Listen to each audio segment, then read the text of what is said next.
यशोदा आ जाएगो। आपके जैसा बड़ा ना है कि रास्ता ढूंढते हुए अपने आप घर लौट आएगा। बस 6 महीने का बालक है, अबोध है। हे नारायण, क्षमा करना, अपने पति देव से ऊंची स्वर में बात कर ली मैंने।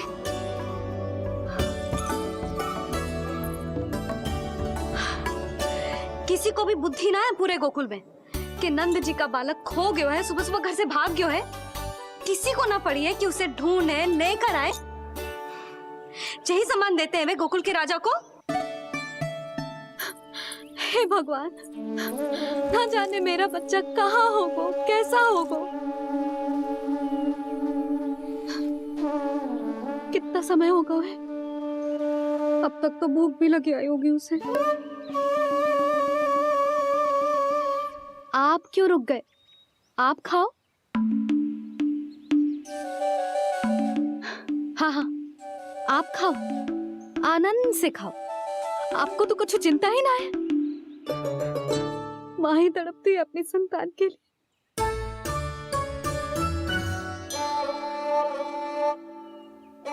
अब क्या खाली पेट काम पे जानो है?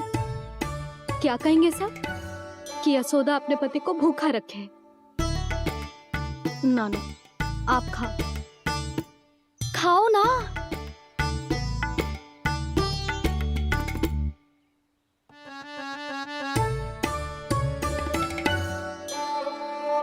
गुड़ के लड्डू कितने पसंद है उसे, कब से बना के रखे हैं। यशोदा, तुम स्वयं क्यों नहीं जाकर ढूंढती उसे? लड्डू भी खिला दियो और घर वापस भी ले आएंगे। जाओ, शीघ्र जाओ।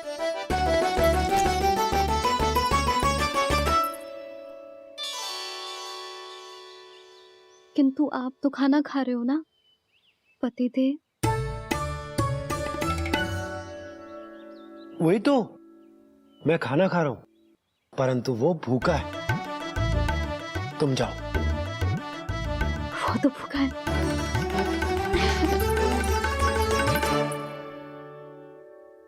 ये बनेगी श्री हरि के अगले अवतार की माँ।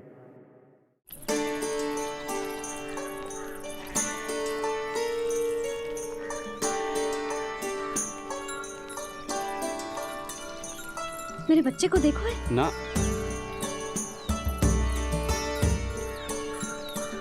काकी, मेरे बच्चे को देखो है। नहीं नहीं,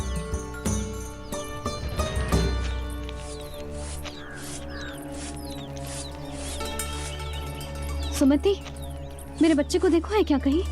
नहीं तो। ना देखो। जानकी, प्रभावती, मेरे बच्चे को देखो है कहीं?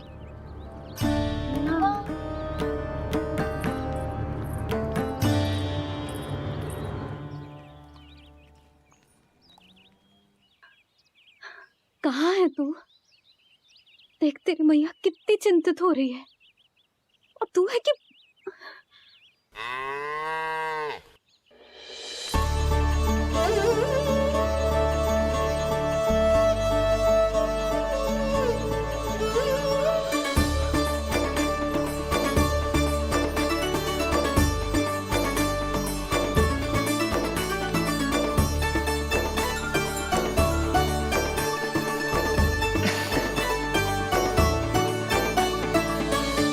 हाँ, अभी तक मैया यशोदा का लाडला यही है, 6 माह का बछड़ा।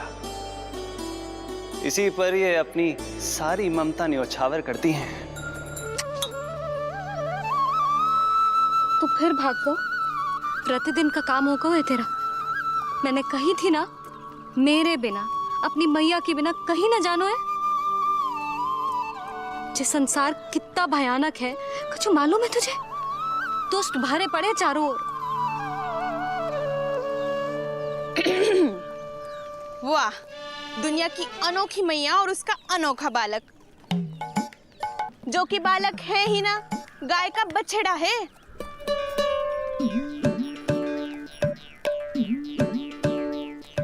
तो लक्षणा, तुम्हारी जे दशा कौन ने की? और कौन ने? जे तुम्हारे सपूत ने कूद फाड़ के मेरे पूरे बगीचे का सत्यानाश कर दो है। मेरा रामू ऐसा कर ही ना सकता। जे क्यों आएगा तुम्हारे बगीचे में? रंग बिरंगे फूलों के लिए। फूलों के लिए? हाँ, जीप लपलपाती है इसकी मेरे फूलों के लिए। सुबह सुबह भाग के आ जाता हो इन्हें खाने के लिए। फूल खाने? सुलक्षणा, तुम्हें कछु वहम हुआ है। जे मेरा रामू है, जे फूल वूल क्यों खाएगो भला? अच्छा, तो फिर आप ही इसका मुंह खोलो और स्वयं देख लियो। हाँ तो ठीक है, असत्य के पैर ना होते जो अभी सिद्ध हो जाएगा। रामू, मुंह खोल के दिखा। मैया की कहीं मानते हैं ना? मुंह खोल। रामू, सुलक्षणा चाची को दिखा दे कि तूने उनके फूल ना खाए। चल मुंह खोल, मुंह खोल।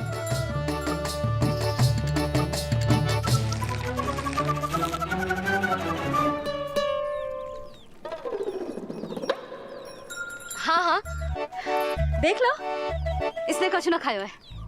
हाँ, हम चल रहे हैं। अरे पर मुझे भी तो देख लेने दो। सुलक्षणा, मैं नंद देव की पत्नी हूँ। तुम्हें क्या लगता है मैं असत्य बोलूंगी? ना ना जशोदा जी, लेकिन आप तो सिद्ध करने वाली थी ना। हो तो गए हो सिद्ध। चल रामू, देर हो रही। अरे अरे, वैसे रामू जी बहुत बुरी बात है। नंद जी का बालक चोरी कर दो। छी, जो अपनी वस्तु ना है उसे छूते भी ना है। समझ आई? जे करूंगी, सुलक्षणा के यहाँ भरी टोकरी बेसन के लड्डू भिजवा दूंगी, प्रसन्न हो जाएगी। ये तो बड़ी चतुर है प्रभु। हाँ प्रभु, और जीवट भी है इनमें। बस यही देखा आप सबने? क्या आपने एक मां की चिंता नहीं देखी? प्रत्येक मूल्य पर अपनी संतान की रक्षा करने का स्वभाव नहीं देखा? या फिर असत्य भाषण करने पर अपनी भूल सुधारने की व्यग्रता नहीं देखी? कोई बात नहीं, मैं बताता हूं यशोदा क्या है। यशोदा पवित्रता की प्रतिमूर्ति है, विश्वास का आधार सुरक्षा की भावना है, ममता का मूर्त रूप है वो, वात्सल्य की गंगा है, भावनाओं का बहता हुआ निर्झर है। यशोदा अपने आप में परिपूर्ण है। यशोदा मां है। प्रभु, मां यशोदा निश्चित ही अद्भुत है। जिनके यहाँ आप पुत्र बनकर जाना चाहते हैं, उन्हें तो असाधारण होना ही है। किंतु प्रभु, आपके दिए हुए वचन के अनुसार आपको देवी देवकी का पुत्र बनकर जाना है, तो फिर आप एक ही जन्म में दोनों माताओं के पुत्र कैसे बन सकते हैं? आपका प्रश्न उचित है इंद्रदेव। पूर्व काल में प्रजापति सुतप्पा और उनकी पत्नी प्रश्नी ने मेरी घोर तपस्या की थी। उनके आग्रह करने पर मैंने उन्हें वरदान दिया था कि जब वो देवकी और वसुदेव के रूप में पृथ्वी पर आएंगे, तब मैं उनका अष्टम पुत्र कृष्ण बनकर जन्म लूंगा। पर मैया यशोदा के वात्सल्य प्रेम ने मुझे दुविधा में डाल दिया, क्योंकि वो भी तो पिछले जन्म से ही है ना। पिछले जन्म से?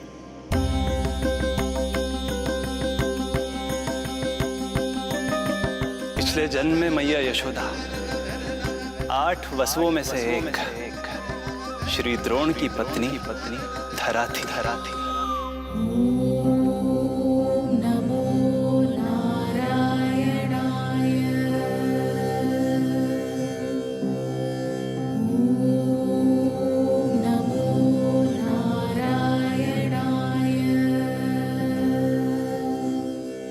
दोनों सहस्त्रों वर्षों तक निरंतर मुझे पुत्र रूप में पाने की मनोकामना के साथ घोर तपस्या करते रहे।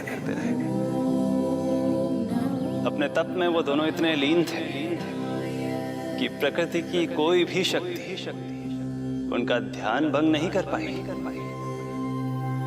किंतु फिर एक दिन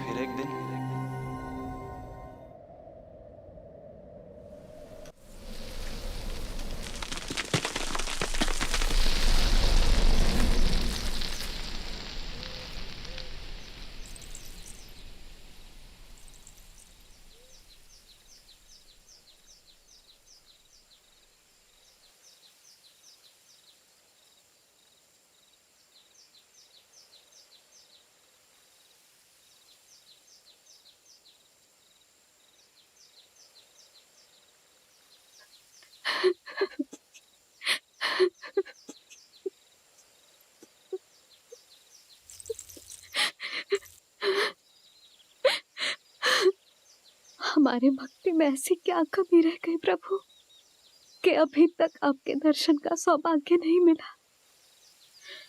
अब तो सैकड़ों वर्ष बीत गए हैं आपका सुमिरन करते हुए।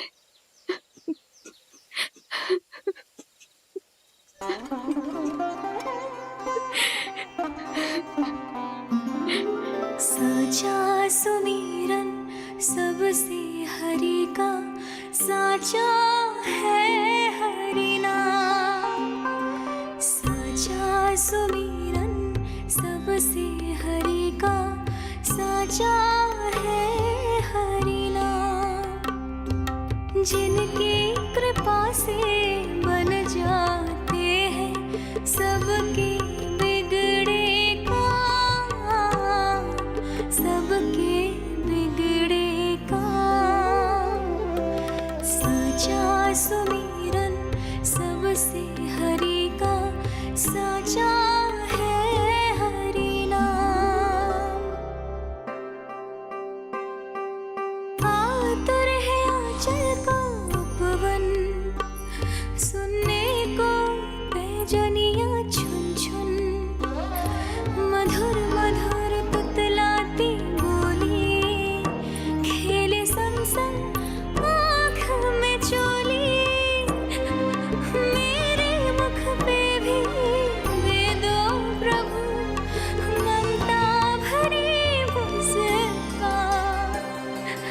साचा सुमिरन सबसे हरि का, साचा है हरि नाम।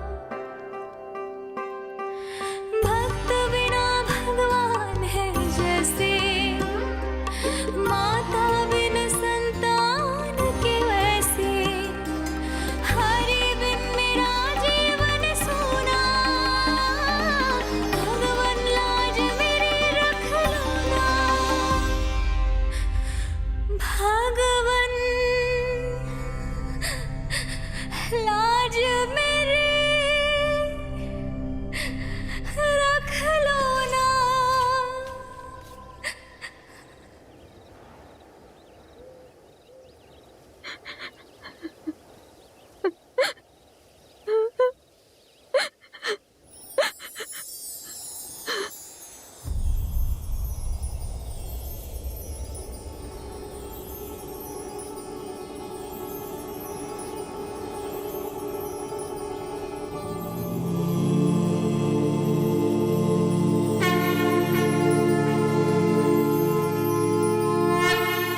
शङ्खचक्रम् सकिरीटकुण्डलम् सपीतवस्त्रम् सरसीरुहेक्षणम् सहारवक्षस्थलशोभितौस्तुभम् नमामि विष्णु शिरसा चतुर्भुजम्।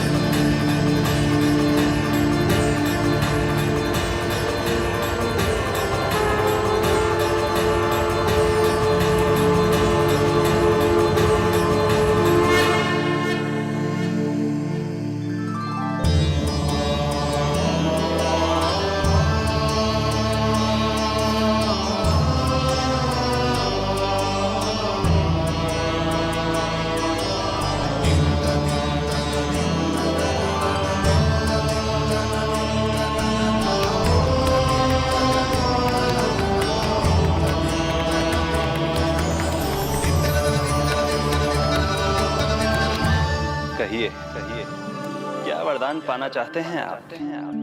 प्रभु, हम आपकी सेवा करना चाहते हैं, परंतु भक्त की भांति नहीं, अभी तो माता पिता के समान। आपका एक पुत्र के रूप में पालन पोषण करें। आप हमें माँ पिता के भांति प्रेम दें और हम आप पर अपनी ममता न्योछावर कर सकें। बस इतनी ही इच्छा है प्रभु। आपकी इच्छा पूर्ण होगी। मैं आपकी संतान के रूप में अवश्य आऊंगा, किंतु उसके लिए आपको मेरे अगले अवतार के बाद एक और अवतार की प्रतीक्षा करनी होगी, क्योंकि अगले जन्म के लिए मैं पहले ही ये वरदान माता देवकी को दे चुका हूं। प्रभु, किसी भी जन्म में आपको अपने पुत्र के रूप में पाना मेरा सौभाग्य होगा, किंतु मेरी ममता मेरे वश में नहीं है प्रभु। आप साक्षात मेरे सामने खड़े हैं, किंतु मेरे नेत्र आपके इस दिव्य चतुर्भुज रूप को नहीं देख पा रहे। इन्हें तो आप अभी से बाल रूप में दिखाई दे रहे हैं। मेरे भीतर उमड़ती ममता की ज्वार का अनुभव कीजिए प्रभु। केवल कल्पना मात्र से मेरा वक्षस्थल दूध से भराया है। ये गोद तरसने लगी है, मन अभी से लोरियां गाने लगा है। मेरे इस अनुरोध को स्वीकार कीजिए प्रभु, कृपा करें। इस माँ से और प्रतीक्षा ना करवाए प्रभु, और प्रतीक्षा ना करवाए। उस पल माता धरा की ममता भरी भक्ति और प्रेम भाव को देखकर मेरे मुख से भी वो शब्द निकल ही पड़ा जिसे एक बच्चा पहली बार बोलना सीखता है, माँ।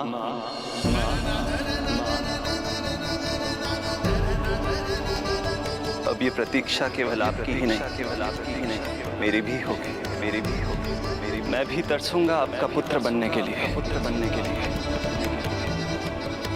इस समय मैं विवश हूँ, किंतु मैं आपको वचन देता हूँ, मैं आपकी संतान बनकर अवश्य आऊंगा,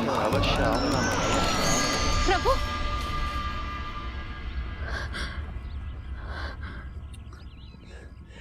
धरा, भगवान ने हमारी पुकार सुन ली। वरदान तो सभी भक्तों को मिलता है, परंतु हमें तो हरि का वचन मिला है। वो आएंगे, अवश्य आएंगे। अब हमें केवल उस शुभ दिन की प्रतीक्षा करनी है। अब और प्रतीक्षा नहीं होगी मुझसे।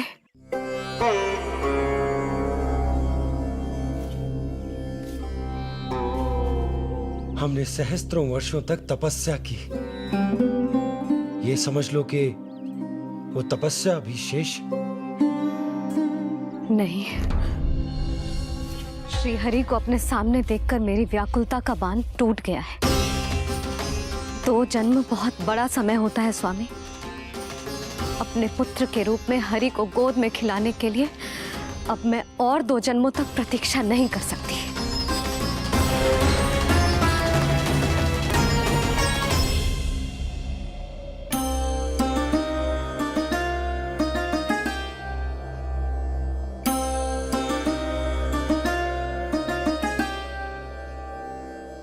व्यर्थ हरि बिन जग ये सारा, व्यर्थ हरि बिन जीवन धारा। पूजन वंदन व्यर्थ हरि बिन, व्यर्थ धरार जीवन धारा। वरुण देव विनती सुन लीजिए, तन मेरा निर्जल कर दीजिए। हरि के बिन सारा जल तन का, सागर सा हो गया है खारा। प्रभु, माता धरा की तपस्या का तेज अत्याधिक है। प्रकृति के पंचतत्व, पांचों महाभूत इनकी पुकार सुनने के लिए विवश हैं।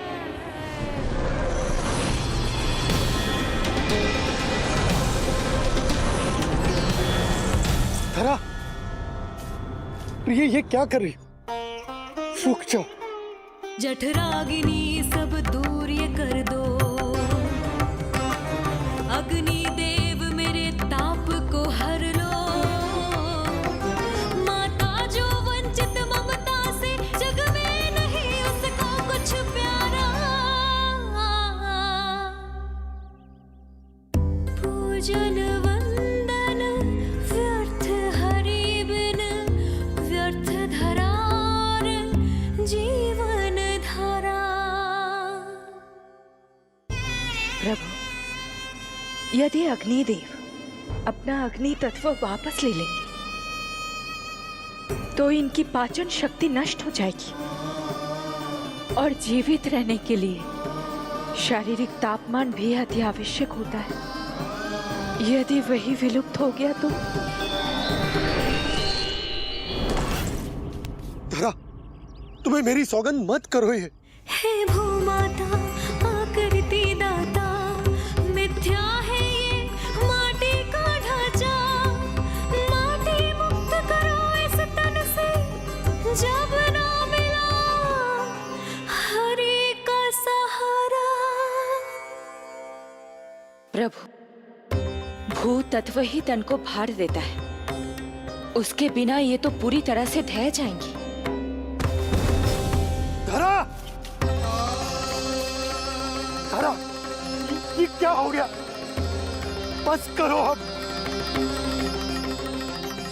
प्रभु, कुछ कीजिए। मैं संसार का संचालक हूं देवी।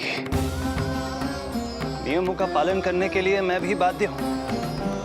जो वचन मैं पहले ही माता देवकी को दे चुका हूं, यदि मैं चाहूं तो भी उसे तोड़ नहीं सकता।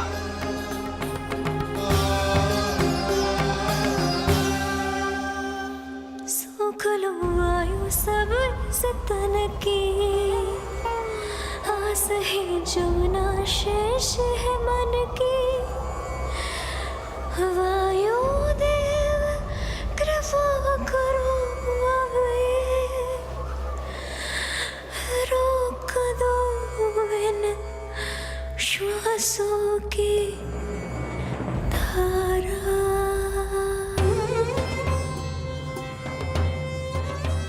प्रभु, प्राण वायु के बिना प्राणों का बचना संभव नहीं।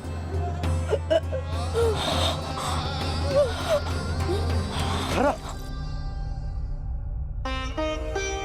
धरा, धरा, धरा, बस करो अब। क्या तुम अपनी सुध-बुध खो चुकी हो? तुम्हारे प्राणों में मेरे भी प्राण बसते हैं प्रिय। रुक जाओ। हे आकाश देव, तुमको मेरा अंतिम प्रणाम। अंतरात्मा लीन करो मेरी, लेके श्री हरि का नाम।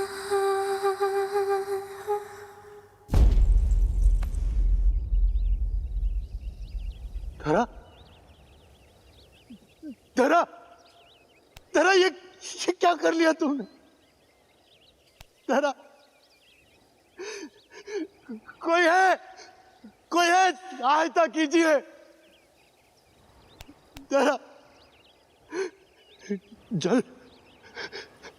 धरा, तुम चिंता मत करना, मैं यही हूं। मैं 2 क्षण में जल लेकर आता हूं।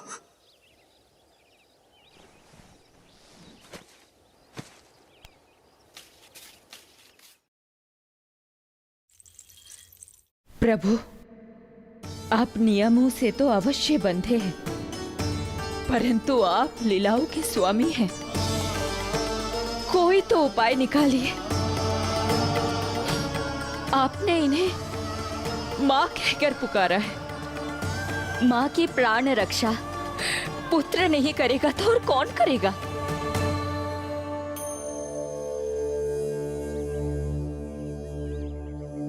प्रेम ना जिसकी सीमा कोई, ना कोई आया माँ की ममता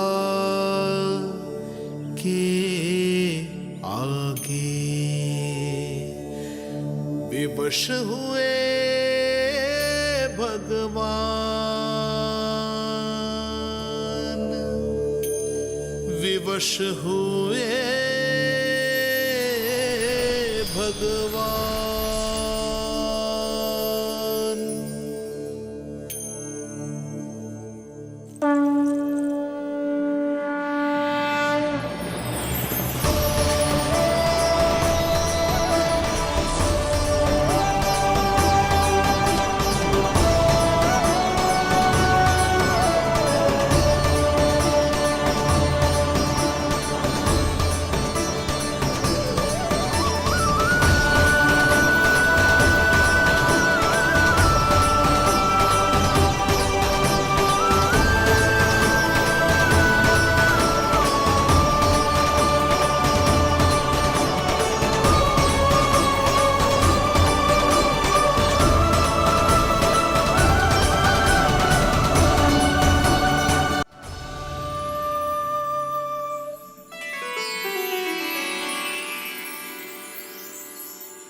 प्रभु नहीं, पुत्र कहो मां।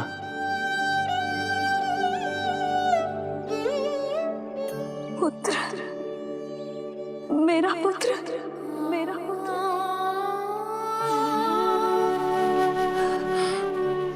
आज जैसे आपने मुझे अपनी गोद में लिटा रखा है, क्या कुछ ऐसा नहीं हो सकता कि शीघ्र ही मुझे आपको अपनी गोद में खिलाने का अवसर मिल जाए? आज तो मैं केवल मूर्छित हुई हूं, किंतु शीघ्र ही यदि मुझे आप पुत्र रूप में ना मिले तो मेरे प्राण चले जाएंगे। ऐसा ना कहो मां।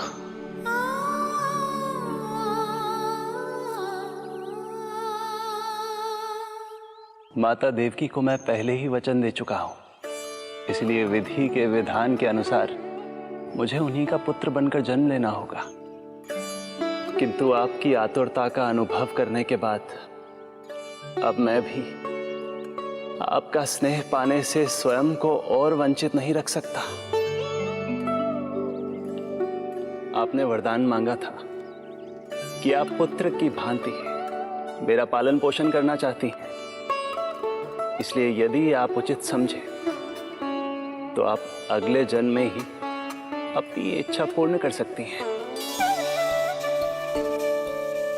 जिस आयु में संतान को अपनी मां की ममता के आंचल की आवश्यकता सबसे अधिक होती है, उस आयु में अर्थात अपने जन्म के प्रथम दिन से 10 वर्षों तक मैं आपके साथ रहूंगा, किंतु फिर मुझे अपनी जन्म देने वाली मां माता देवकी के पास लौटना होगा। ऐसा करने से मैं उन्हें दिया वचन भी निभा पाऊंगा और आपकी ममता का सौभाग्य भी प्राप्त कर पाऊंगा। यदि आपको स्वीकार हो तो। स्वीकार है प्रभु, सहर्ष स्वीकार है।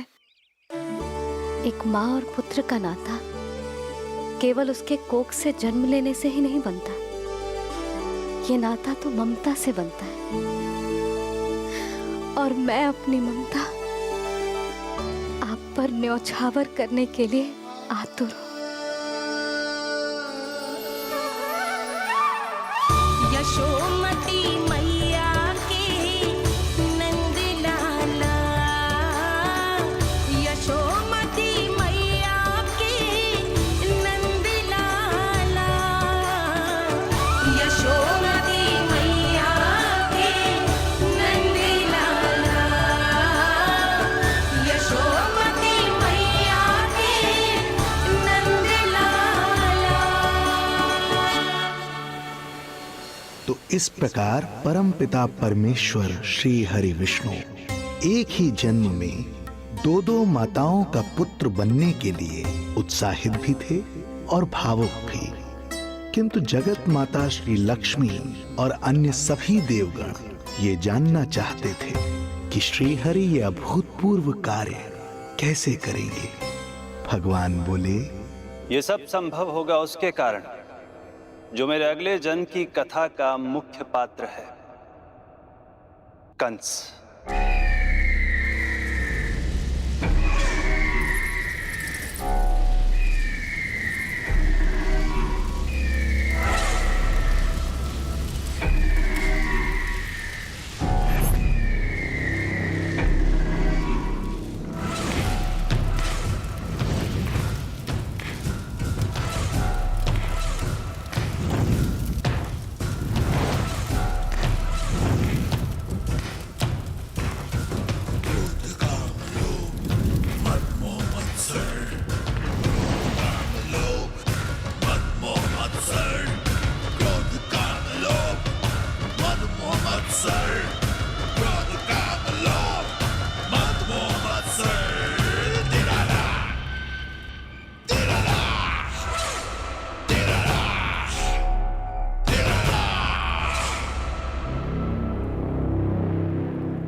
जब जीवन पर संकट हो तो अभिमान अर्थहीन होता है, जब प्राणों पर बनाए तो सम्मान स्वाभिमान सब निरर्थक होता है। इन व्यर्थ के मूल्यों को बीच में मत आने दो,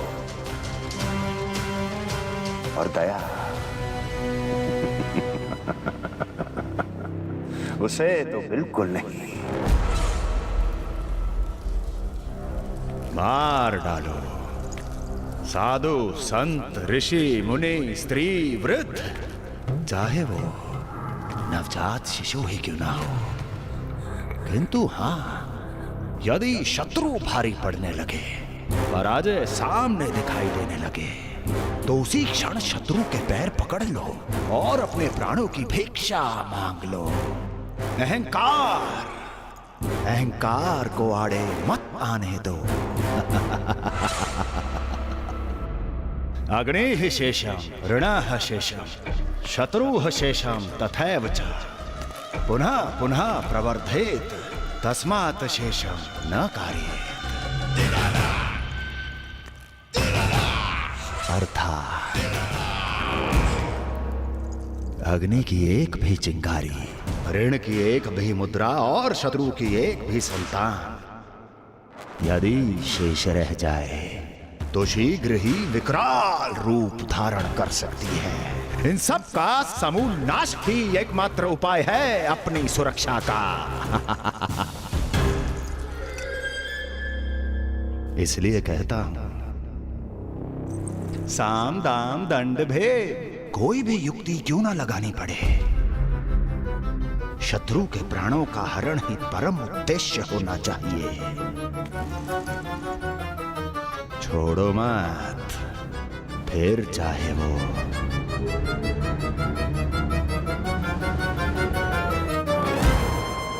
विष्णु ही क्यों ना हो।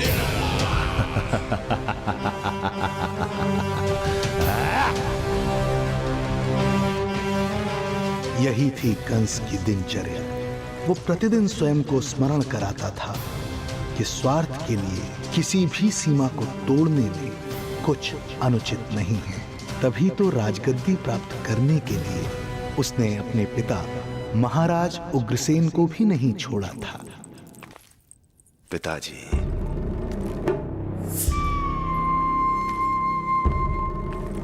हो सके तो मुझे क्षमा कर दीजिएगा।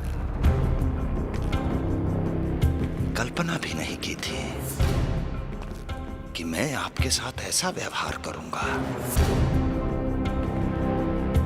आपको प्रतीत हो रहा होगा कि मैं क्रूर हूं, स्वार्थ में अंधा हो गया हूं,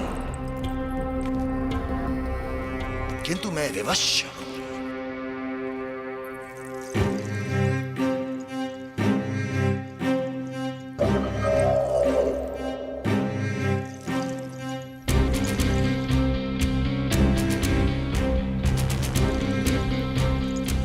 आज से सत्ता का ये भार अब मुझे उठाना पड़ेगा पिताजी, क्योंकि आप तो अत्यंत दयावान हैं। अपनी आवश्यकता से अधिक प्रेम आपको अपनी प्रजा से है, किंतु मैं ऐसा नहीं। मैं अपने शत्रुओं का काल हूं, तभी तो मेरे प्रति दुर्भावना रखने वाले मेरे सम्मुख आने से पहले थर थर कांपते हैं। इसलिए मथुरा का राज सिंहासन मेरे साथ अधिक सुरक्षित रहेगा, क्योंकि मैं आपसे अधिक उपयुक्त हूं पिताजी।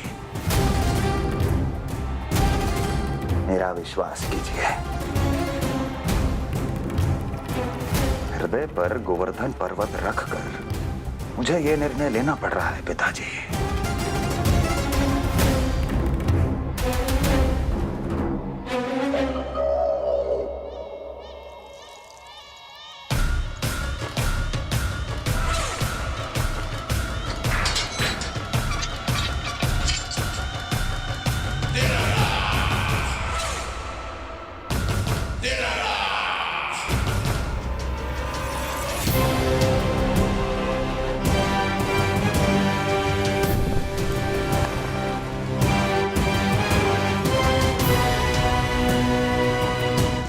चाबी यमुना में फेंक देना। कोई कितना भी क्रूर, कठोर राक्षस ही क्यों ना हो, किसी न किसी के लिए उसके हृदय में भी प्रेम उपजता ही है। कंस भी इस नियम का अपवाद नहीं था।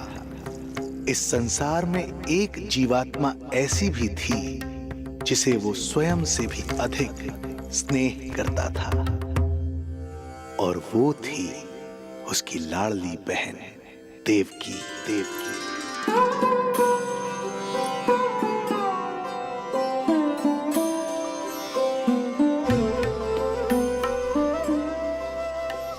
देवकी के लिए कंस एक राजा नहीं, मात्र भाई था, जो अपनी बहन की छोटी सी मुस्कुराहट के लिए आकाश पाताल एक कर सकता था। अत्यंत धूमधाम से उसने अपनी देवकी का विवाह यादवराज वसुदेव के साथ संपन्न करवाया। रुको, रुको।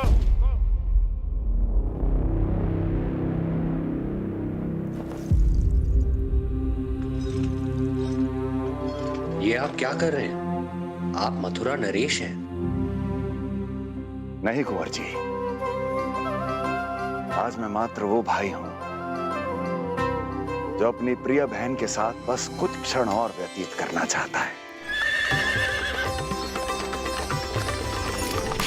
कंस के हृदय में देवकी के लिए उमड़ता प्रेम का सागर तब अचानक सूख गया जब उसने ये आकाशवाणी सुनी। महापापी अत्याचारी कंस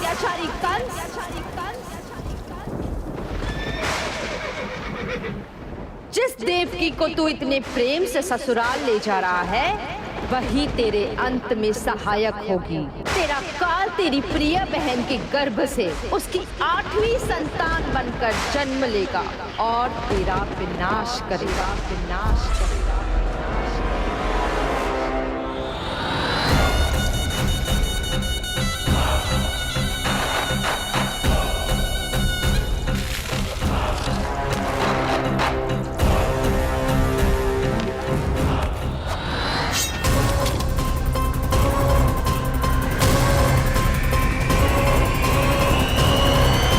कौन है आप? मुझे आपसे भय लग रहा है। आप मेरे भैया नहीं हो सकते। सही कहा तूने। जो मेरे विनाश को जन्म दे, उस कुल घातिनी से मेरा कोई संबंध नहीं। महाराज, रक्त के संबंध क्रोध की अग्नि में मत झुलसाइए। जिस बहन को आपने बचपन से आज तक इतना प्रेम दिया, क्या वो आपके विरुद्ध किसी षड्यंत्र में सहायक हो सकती है? भला हमारी संतान आपका विनाश क्यों करेगी? अपनी नवविवाहित बहन पर कृपा कीजिए महाराज। अपने पुरुषार्थ से आपने कितने असुरों को युद्ध में पराजित किया है। आज वो सब दरबारी बनकर आपकी सेवा करते हैं।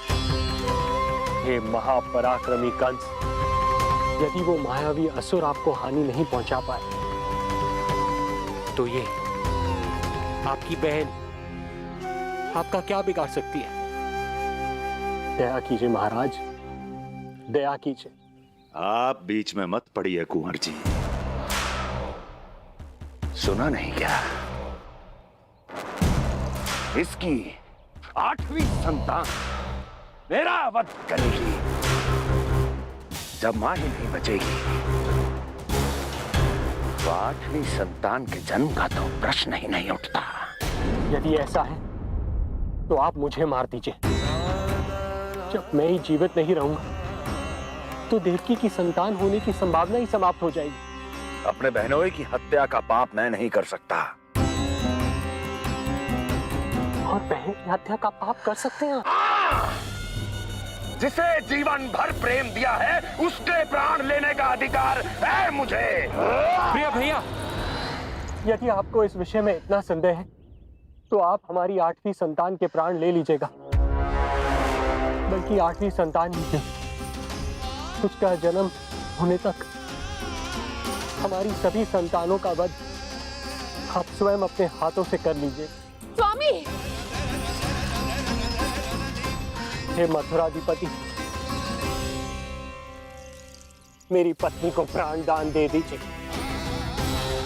मैं महाराज शूरसेन का पुत्र वसुदेव आपको वचन देता हूं, अपनी 8 संतानों को जन्म देते ही स्वयं आपके सामने प्रस्तुत करूंगा। अपनी 8 संतानों को जन्म लेते ही स्वयं आपके सामने प्रस्तुत करूंगा।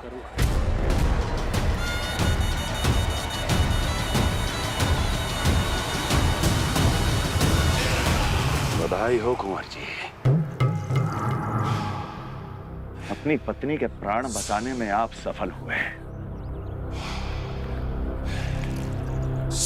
किंतु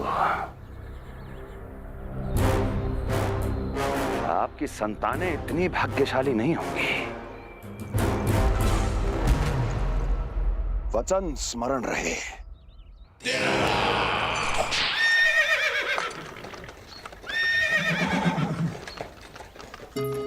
इस तरह रक्त की प्यासी कंस की तलवार की छाया में देवकी और वसुदेव का वैवाहिक जीवन प्रारंभ हुआ।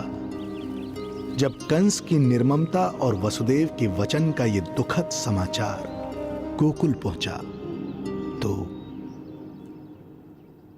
हे नारायण, अर्थात राजा वसुदेव यदि कंस के सामने गिड़गिड़ाते नहीं तो रानी देवकी के प्राण चले जाते। हाँ नंदराज, और अब वो दोनों कंस के महल में हैं, किंतु वो महल भी उनके लिए किसी बंदी गृह से कम नहीं है।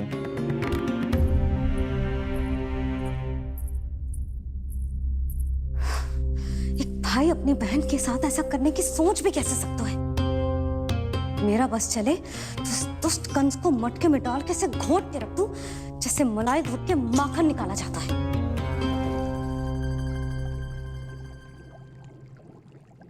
ना, माखन ना, जे कंस तो कीड़ा है, इसे तो पटक पटक के ऐसे मारना चाहिए जैसे कीड़ा निकालने के लिए धान के गट्ठर को पटका जाता है।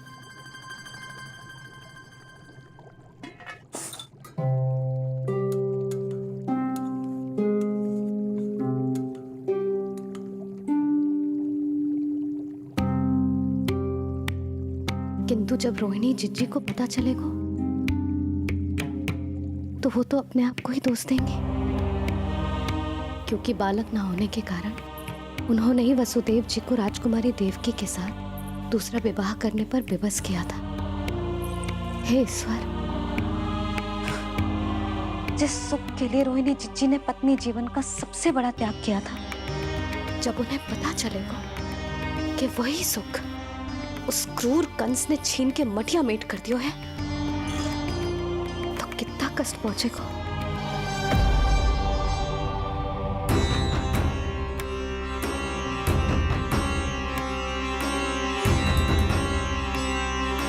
रोहिणी जीजी,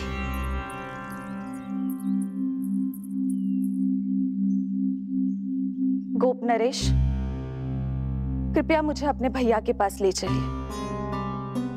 संकट के समय मुझे उनके साथ होना चाहिए। किंतु भाभी, पता चलो है वसुदेव भैया और देवकी भाभी कंस के महल में कड़े पहरे में रखे गए। पति पत्नी एक दूसरे का संबल होते हैं। कंस का पहरा कितना भी कष्टदायक क्यों ना हो, इस समय उन्हें और बहन देवकी को मेरी आवश्यकता है।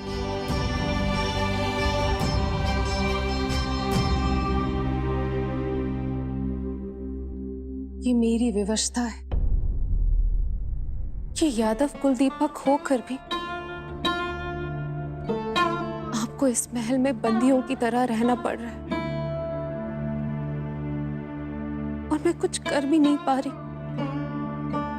काश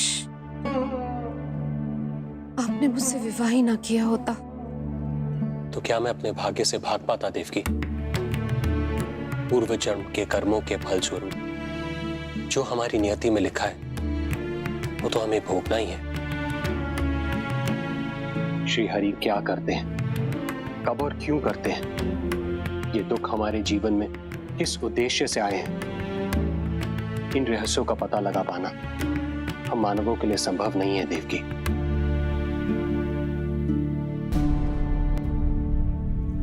तो फिर चलिए यहां से भाग चलते हैं, कहीं ऐसे स्थान पर जहां भैया की छाया भी हम पर ना पड़ सके। नहीं प्रिय, कंस के गुप्तचरों की दृष्टि हम पर अवश्य होगी, और मैं ऐसा कोई कार्य नहीं कर सकता जिससे तुम्हारे जीवन पर कोई संकट आए। और मैंने उन्हें अपनी सभी संतानों को सौंपने का वचन भी दिया है। अपना वचन मेरे लिए प्राणों से भी अधिक महत्वपूर्ण है देवकी।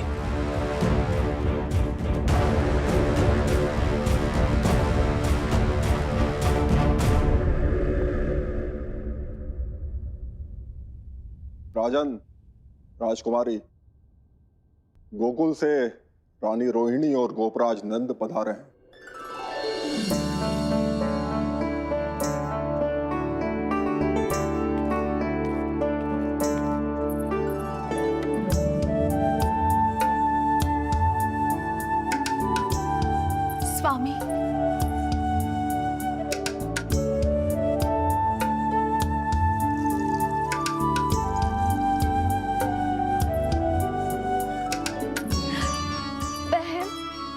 दी।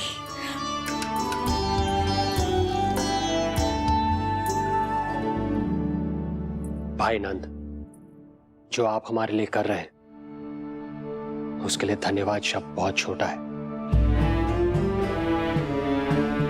मैं अपने भाग्य को स्वीकार कर चुका हूं। यदि यही श्री नारायण की इच्छा है तो यही सही।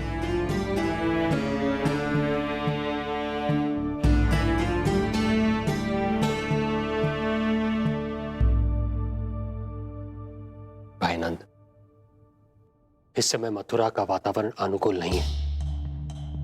आपको जाना चाहिए।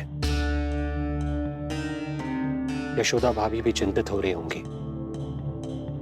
उनसे कहिएगा हम यहां सुरक्षित हैं अभी तक।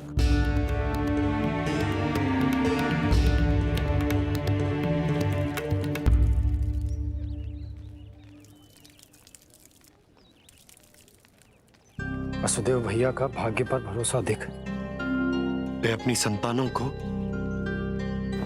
कंस को अवश्य सौंपेंगे।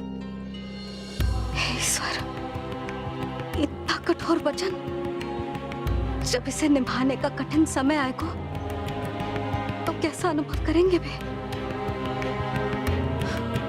उनका हृदय तो चकनाचूर हो जाएगा।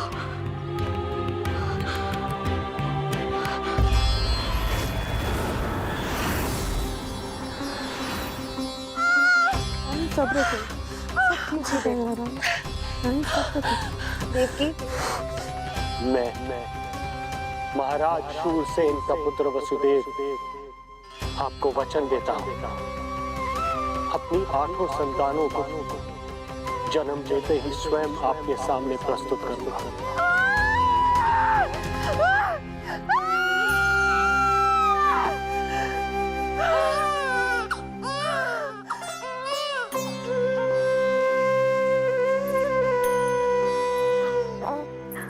बधाई हो स्वामी, आपको पुत्र रत्न प्राप्त हुआ है।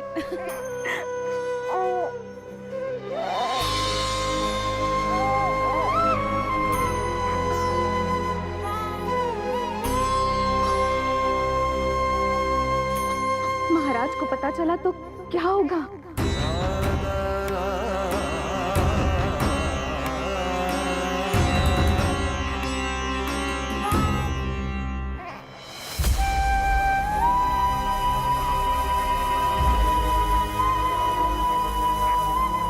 अपने पुत्र को इन हाथों में थामना।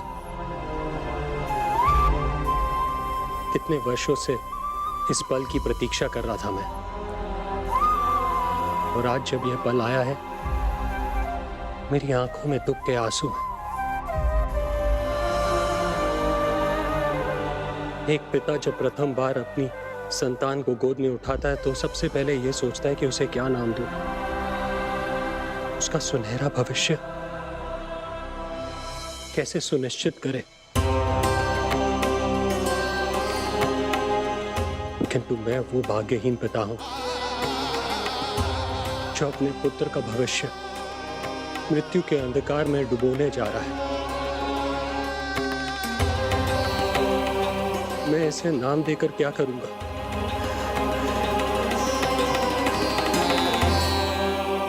क्या आपके वचन का महत्व आपके पुत्र के प्राणों से अधिक है स्वामी?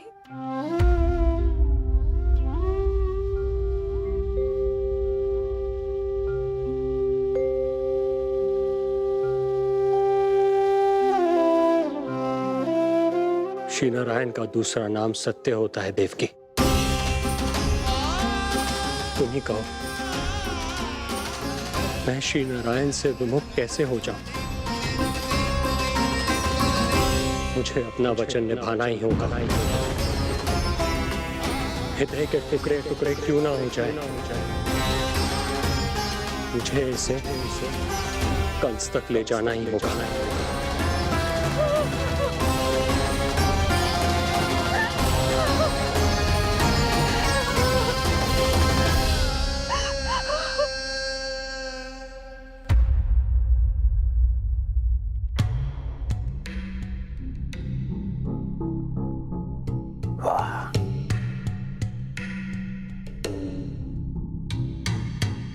इतना स्वादिष्ट भोजन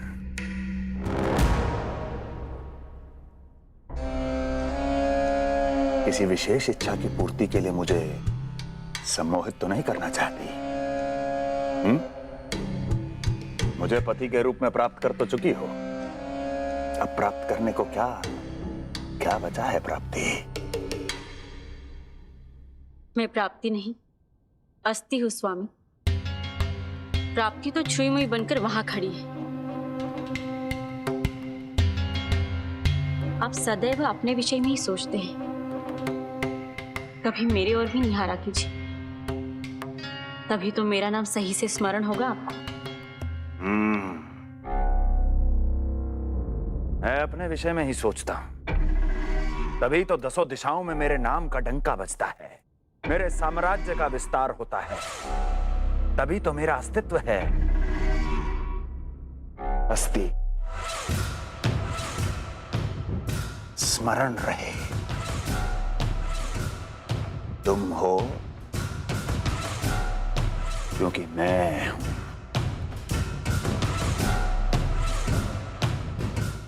वन में यदि सिंह न हो तो उसके आश्रिति पर गीदड़ भी आक्रमण कर देते हैं।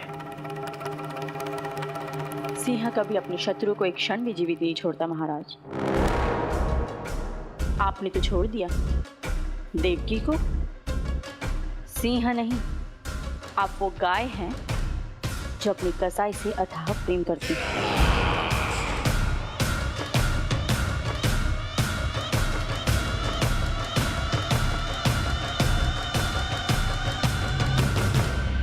सभी संतानों को जन्म लेते ही मेरे पास लेकर आएगा,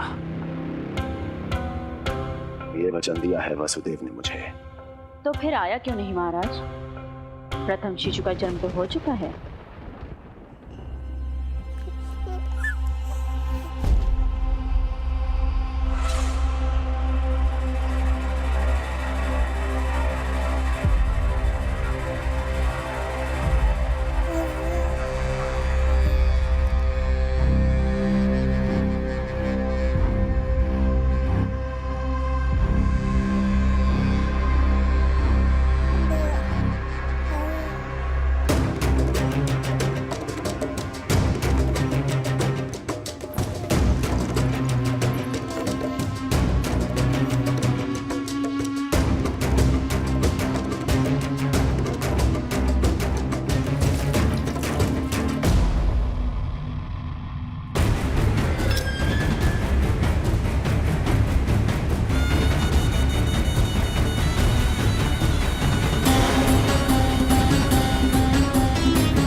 कुल के यादव,